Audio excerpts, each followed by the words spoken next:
warahmatullahi wabarakatuh. Perkenalkan, nama saya Rubiana Zaka Rahmatullah, NIM 1909 dari Prodi IPA 2019B. Di sini saya sebagai kelompok 3 akan mempresentasikan tentang bab 3, yaitu pembahasan. Di bab 3 ini ada 3 poin yang akan saya sampaikan. Poin yang pertama yaitu adalah hakikat bahasa dan sarkas. Poin yang kedua ada hakikat psikologi remaja. Dan poin yang ketiga ada hakikat bahasa sarkas dalam psikologi remaja. Di sini saya akan membahas tentang poin pertama dulu, yaitu hakikat bahasa dan sarkas. Apa itu bahasa? Bahasa adalah alat komunikasi warga negara atau ras, suku, dan budaya, atau sebagai simbol bunyi, atau juga bisa disebutkan sebagai identitas suatu individu. Contohnya identitas itu yaitu misalnya saya ngomong Sunda, dan mungkin orang lain juga bisa tahu bahwa saya juga orang Sunda. Dan mungkin sebaliknya, jika orang tersebut adalah orang Jawa, dan saya juga mungkin bisa tahu gitu bahwa orang tersebut adalah orang Jawa. Dan yang kedua saya akan jelaskan itu tentang sarkas. Sarkas adalah gaya bahasa untuk menyinggung atau menyindir suatu individu. Contoh dari menyinggung tersebut adalah seperti ini. Ih, kok orang tersebut sering mandi tapi kok masih bau ya? Nah, contoh menyinggungnya seperti itu.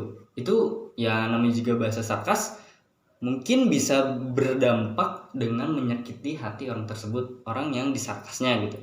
Mungkin jika seandainya teman-teman semuanya di kelas ini disarkas oleh saya gitu, mungkin orang lain juga kalian bisa membenci saya gitu. Kita mah nggak ada yang tahu gitu. Mungkin karena efek dari bahasa kasarnya tersebut atau dengan menyindir tersebut, Anda bisa jadi sakit hati dengan saya. Dan poin kedua yang ingin saya jelaskan ini adalah hakikat psikologi remaja.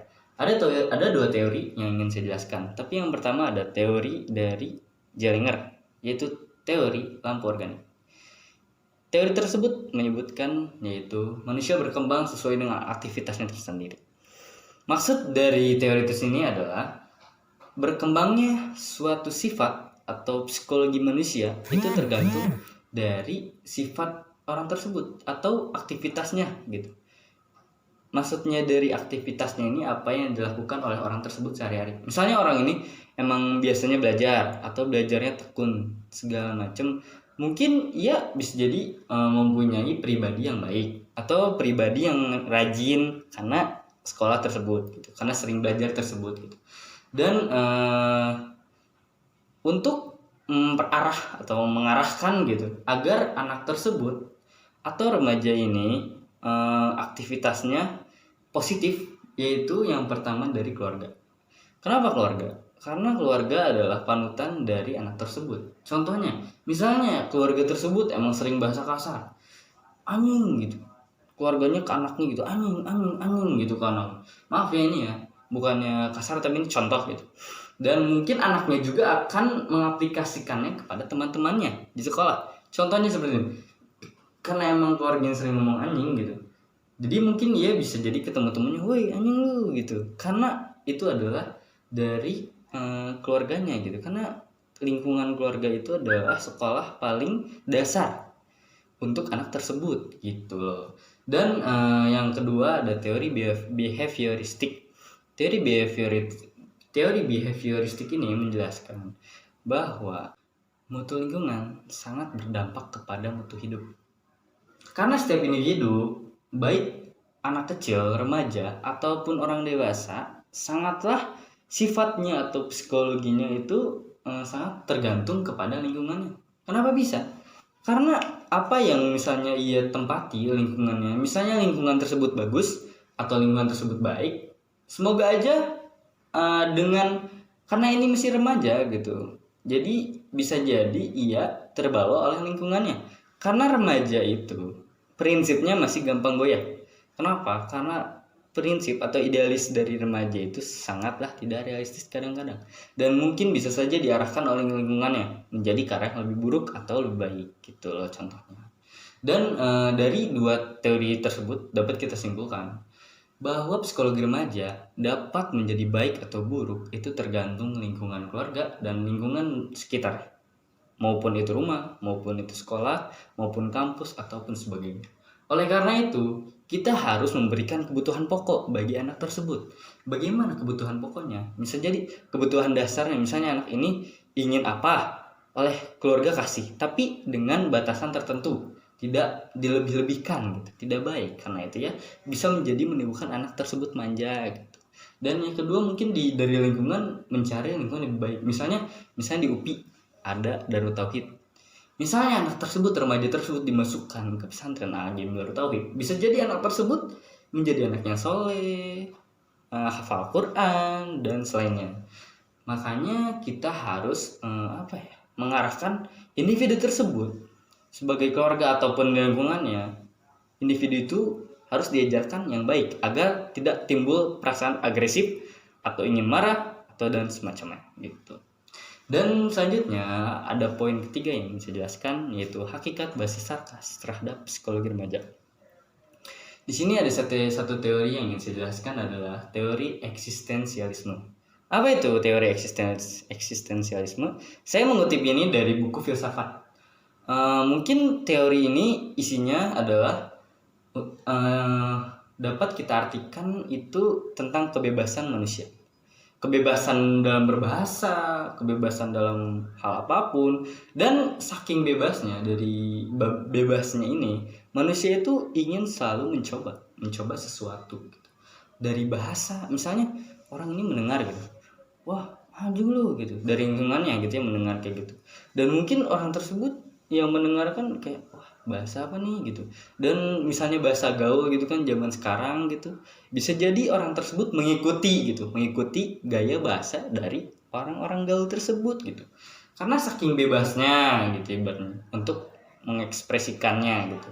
Oleh karena itu kadang bahasa di lingkungan remaja itu sangatlah itu terlalu frontal gitu. Kadang-kadang dalam lingkungan pergaulan ya terlalu frontal gitu dalam menyebutkan anjing lu kemana aja lu gitu kan. Jadi itu sudah menjadi kebiasaan bagi remaja gitu untuk mempunyai gaya bahasa tersebut gitu. Jadi sudah tidak aneh lagi gitu, sudah tidak tabu lah gitu ibaratnya. Dalam lingkungan remaja bahasa-bahasa kasar itu sering dilontarkan dalam kehidupan sehari-hari atau dalam pergaulan remaja. Jadi kita sebagai manusia yang berada di lingkungan yang jelek mungkin dapat bisa mengurangi bahasa-bahasa kotor tersebut gitu, jadi bahasa yang lebih halus gitu. Dan kita balik lagi ke topik tentang bahasa sarkas. Bahasa sarkas ini sangatlah berbahaya. Kenapa? Karena mungkin bagi kita gitu bahasa sarkas atau sindiran segala macam menyinggung gitu, mungkin bagi yang melontarkannya mungkin kayak ya udahlah itu biasa aja. Tapi mungkin bagi orang yang disarkas atau kita sindir, yang tersindir gitu, bisa jadi sakit hati gitu karena omongan kita tersebut. Kenapa? Karena omongan itu adalah yang disebutkan hadis gini ada, yaitu mulutmu harimaumu. Saking berbahaya, bukan hadis ya, mohon maaf kalau saya salah, tapi ini ada dalilnya gitu. Mulutmu harimaumu, saking bahayanya mulut itu seperti itu. Makanya kita harus menjaga bahasa kita, jangan sampai kita emang saking udah deket orang ini gitu, jadi kita seenaknya ngomong anjing lu, misalnya mukanya jelek lu gitu, jadi semena-mena gitu terhadap orang tersebut. Karena emang mulut itu adalah senjata paling tajam gitu. Mungkin luka fisik bisa disembuhkan oleh dokter gitu, misalnya jatuh dijahit, jatuh di sapas gitu. Tapi kan namanya luka batin atau yang disarkas, disinggung gitu, mungkin itu akan berdampak buruk kepada psikologi remaja. Karena omongan itu kan disebutnya juga mulut harimaumu gitu. Makanya kita harus menjaga bahasa kita agar lebih baik gitu.